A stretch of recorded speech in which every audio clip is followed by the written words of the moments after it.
साथियों अस्सलाम वालेकुम। आऊं हुसन अब्बास। सिंध में इलेक्शन जूं तैयारियूं ज़ोरनि शोरनि सां जारी आहिनि। भोतारनि जूं सियासी कलाबादियूं भी उहे भी जारी आहिनि। सिंध जे अंदरि छाकाणि त जेको भोतार को निज़ाम आहे उहो ज़ात रंग नस्ल जे आड़ में उहो सभिनी बिरादरनि खे कैप्चर कयो वेठो आहे। असांजे जेके सिंध जूं बिरादरियूं आहिनि उहे कहिड़ी बि ॿोली ऐं रंग नस्ल सां तइल्लुक़ रखनि थियूं, उहे सभु जा सभु ग़ुलामीअ जी बदतरीन ज़िंदगी गुज़ारे रहियूं आहिनि ऐं उन्हनि जा वाठा जेके आहिनि उहे बि पंहिंजो कमु ज़ोरनि सां जारी रखियो पिया अचनि। मुंहिंजो हिकिड़ो दोस्त आहे, नवाबशाह डिवीज़न सां तइल्लुक़ रखे थो, ज़रदारी हाउस सां हुनजी कुर्बत आहे तमामु घणी। उन मूंखे ॿुधायो त मूं हिकिड़े ॾींहुं आसिफ अली ज़रदारी साहिब खे चयो त ज़रदारी साहिबु सॼी सिंध भोतारनि जे वर ऐं वकड़ में आहे। थाणा उन्हनि वटि आहिनि, पावर उन्हनि वटि आहे, ज़मीनुनि ते कब्ज़ा पिया हलनि, शहर यरगमाल बणियल आहिनि, ॿहिराड़ियुनि में को माण्हू सुख जो साहु नथो खणी सघे। ज़रदारी साहिबु तव्हां हाकिम आहियो, तव्हां कुझु को माना को डंडो खणो, को मोचड़ो खणो त माण्हू को सुख जो साहु खणनि। चई ज़रदारी साहिबु थधो साहु भरे ऐं मूंखे चयो त सिंध जो जेको वॾेरो आहे, सरदार आहे, भोतार आहे, चई त उहो ॾाढो ख़तरनाक आहे। सिंध जो वॾेरो भोतार सरदार उहो वॾे में वॾो मुफ़ाद परस्त आहे ऐं उहो कंहिंजो बि न आहे। ज़रदारी साहिबु चई त ज़रदारी साहिबु हैरान थी चयो, अचरज बि मूंखे विझी छॾियईं। चई मूं चयोमांसि उहो माण्हू त तुंहिंजा आहिनि। चई भोतार माण्हू कंहिंजा बि न आहिनि। सिंध जो जेको सरदार आहे, वॾेरो आहे, भोतार आहे, उहो पावर जो पैरोकार आहे। उहो सॼो ॾींहुं इन ताड़ में आहे त मूंखे पावर किथां मिलंदो। उहो सॼो ॾींहुं हू पंहिंजो पावर वठण जे लाइ थाणे जी सियासत ते कंट्रोल करण जे लाइ हू हर हद ताईं वञी सघे थो। माना जेकॾहिं हुनखे का बड़वत करणी आहे, जेकॾहिं उनखे के माण्हू मारणा आहिनि, जेकॾहिं उनखे को पंहिंजे इलाइक़े जो सौदो करिणो आहे, जेकॾहिं हुनखे को ज़मीनुनि ते कब्ज़ा करणा आहिनि, धारियनि माण्हुनि जे हवाले सभु कुझु करे छॾिणो आहे त उहो वॾेरो कंदो। चई मां हैरान थी वियुसि त ज़रदारी साहिबु कहिड़ी ॻाल्हि पियो करे। पोइ मूं चयोमांसि माण्हू सभु तुंहिंजे पोयां आहिनि, हे जेके बि भोतार आहिनि, वॾेरा आहिनि, आम माण्हू त तुंहिंजे पोयां न आहे। त चई इहे मुंहिंजे पोयां न आहिनि। ज़रदारी साहिबु चयो इहे जेके सिंध जा वॾेरा सरदार आहिनि, भोतार आहिनि, इहे मुंहिंजे पोयां न आहिनि, इहे पावर जे पोयां आहिनि ऐं उन्हनि खे पावर खपे थो।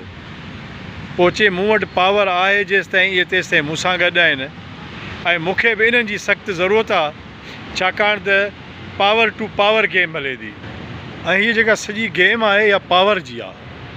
पावर चई मूंखे पावर खपे थो, पावर भोतारनि खे बि खपे थो। हाणे जेसि ताईं इस्टेब्लिशमेंट मूंसां ठीकु आहे ऐं सिंध मुंहिंजे हवाले आहे, मूं वटि पावर आहे, इहे भोतार मूंसां गॾु आहिनि, मुंहिंजे पोयां हलनि था। बदिले में मूं उन्हनि खे थाणो ॾिनो आहे, रेवेन्यू डिपार्टमेंट ॾिनी आहे, इरीगेशन ॾिनी आहे, बल्दियात ॾिनी आहे, टाउन ॾिनी आहे, कमेटियूं ॾिनियूं आहिनि, मूं हुनखे लोफर ॾेई छॾिया आहिनि ऐं हू हुननि पंहिंजनि इलाइक़नि में रियासत क़ाइमु करे छॾी आहे। ऐं ज़रदारी साहिबु जी ॿुधायो त इन्हनि खे आउं कुझु बि नथो करे सघां, इहे तमामु ॾाढा आहिनि। हा, अवाम जेको हिननि खे वोट ॾिए थो उहो हिननि खे बाहियूं ॾेई साड़ींदो, उहो वक़्तु बि ईंदो जेतिरो हिननि अवाम खे तंग कयो आहे। चए ज़रदारी साहिबु चयो मूं त कंहिं बि माण्हूअ खे रंजायो ई कोन्हे, को रंजाईंदा त इहे आहिनि। पर चई मूं चयो त साईं माण्हू त तुंहिंजा आहिनि। हुन चयो मुंहिंजा माण्हू न आहिनि, इहे बि इस्टेब्लिशमेंट जा मोहरा आहिनि। जेॾीमहिल बि मथां हुकुम फिरंदो हीअ वरी कंहिं ॿी पार्टी में अॻियां वेंदा। अॼु मूंखे इहा ॻाल्हि यादि आई त वाक़ई भोतार धड़ाधड़ मुस्लिम लीग नून में वञनि पिया, छाकाणि त पावर शेयरिंग आहे। सिंध में 3-4 धुरियूं आहिनि जिन वटि पावर आहे। ठीकु आहे, ज़रदारी साहिबु मथे आहे पावर में, ताक़त जेका आहे, इम्यूनिटी जेको पावर आहे, फोर्स पावर आहे, जेको आहे लॉ इन्फोर्समेंट जेके एजेंसीज़ आहिनि सिंध जूं लोकल, उहे ज़रदारी साहिब जे कंट्रोल हेठि आहिनि। पर पावर शेयरिंग आहे। मसलन पीर साहिबु पघारे वटि पावर आहे, हुन वटि पंहिंजी निजी फोर्स बि आहे, हुन वटि पावर आहे बि। ॿी पावर शेयरिंग जेका आहे उहा MKM वटि बि आहे। मुस्लिम लीग नून वटि बि आहे। बशीर अहमद मेमूण जे शक्ल सूरत में ताक़तवर पावर थी उभिरे पियो। भोतार ओॾे वञनि पिया, पर सिंध में जेको 15-16 साल पावर हुयो उहो ज़रदारी साहिब वटि हुयो। ज़रदारी साहिब उहो पावर पंहिंजे भोतारनि खे शेयर कयो। भोतारनि सिंध बर्बादु करे छॾी। सिंध लूली लंगड़ी बणिजी वई आहे। ज़ात रंग नस्ल जे नाले ते वोट वठण हिन बेग़ैरतनि सॼी सिंध बर्बादु करे छॾी आहे।